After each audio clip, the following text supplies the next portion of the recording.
Quando una persona è smaniosa, impaziente, insomma non riesce mai a stare fermo nello stesso posto, a Napoli diciamo che le cule malassiette, e poi si aggiungeva non trovo mai a ricette. Appena arrivano in un posto, come mia mamma per esempio, no? Devono subito sapere quando devono andare via. I napoletani che sono sempre smaniosi tengono arteteca. Arteteca è fantastica, è un termine bellissimo perché è dal latino artritica. Artritica deriva da artrite, che è il dolore alle ossa, che quindi ti costringeva a movimenti continui. Solo che chi tiene arteteca lo fa anche ai tuoi danni perché dà fastidio al proprio interlocutore, come quei bambini che sono sempre in movimento, no? Quelle creature che tengono arteteca. E a proposito di creature e di arteteca, i bambini quando fanno un pianto lungo e prolungato si sono fatti venire gli scienziel. Anche questo è dal latino descensum, perché i discensieli sono le convulsioni in realtà, e le convulsioni che portavano abbattimento, svenimento, quindi descensum, caduta a terra. Sempre i bambini si fanno venire in zirie, ecco quei capricci di andarsene, la smania di andarsene immediatamente. In napoletano è in anzirie, i bambini ce l'hanno spesso, là sta enzirie suon. Insomma, oggi parliamo di persone che sono sempre smaniose, che sono sempre impazienti, che non stanno mai quiete, che vanno sempre presse, che vanno sempre fuienni. Insomma, ma per favore, marai o canz, e ti dice una mezza cosa. Canz è una parola fantastica perché è dal francese chance, possibilità, opportunità. Oh, marai un'opportunità di poter parlare, marai o canz.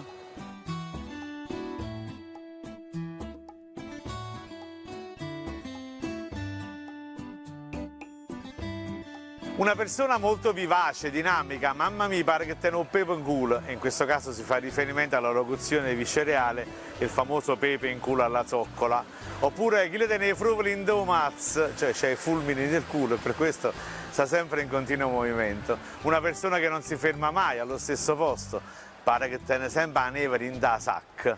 Ecco, molti italiani traducono con la neve in tasca, ma non ci azzecca affatto. La neve in questo caso è la neve che veniva conservata nelle nevare che erano sul Monte Faito, sul Vesuvio, sul Monte Somma. D'inverno la neve veniva accumulata negli anfratti naturali della montagna e un giorno di caldo come oggi si andava col mulo a prendere le barre di ghiaccio. Ovviamente le si avvolgeva in una sacca di juta, quindi ecco quale sacca, non la tasca ma la sacca di juta, e ovviamente un novara, quello che veniva un novaiuolo, quello che veniva a vendere la neve a Napoli, non poteva fermarsi troppo tempo nello stesso posto in un giorno di caldo e quindi pare che teneva sempre a neve in da sac. Oppure sempre uno che corre, va sempre di corsa, pare che tenga la saraca in da sac. In questo caso la saraca potrebbe essere un'alice salata, una sarda nascosta in tacca, quindi che diventa puzzolente e deve subito fuggire.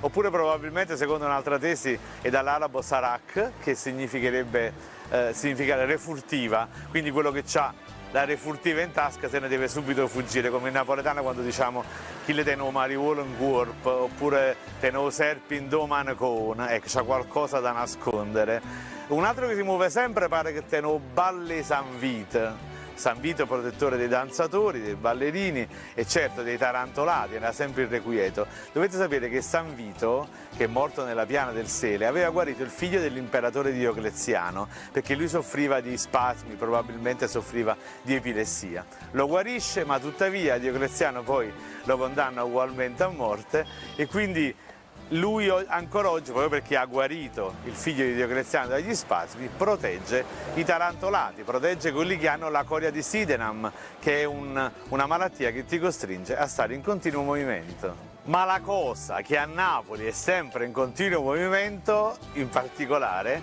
è la famosa sporta del tarallaro. Sì, la cesta che i tarallari, i venditori ambulanti di taralli vendevano in tutta la città e quindi erano costretti sempre a girare di continuo dappertutto, poi salivano, scendevano, la aprivano, la chiudevano e come il tarallaro più famoso della città di Napoli, che è Fortunato, il famoso tarallaro di Montesanto, ma che vendeva i suoi taralli in tutta la città e che viene celebrato soprattutto da Pino Daniele nella famosa canzone Fortunata te una roba bella, insomma, quando uno sta sempre in movimento, ma pare proprio a sport lo tarallare.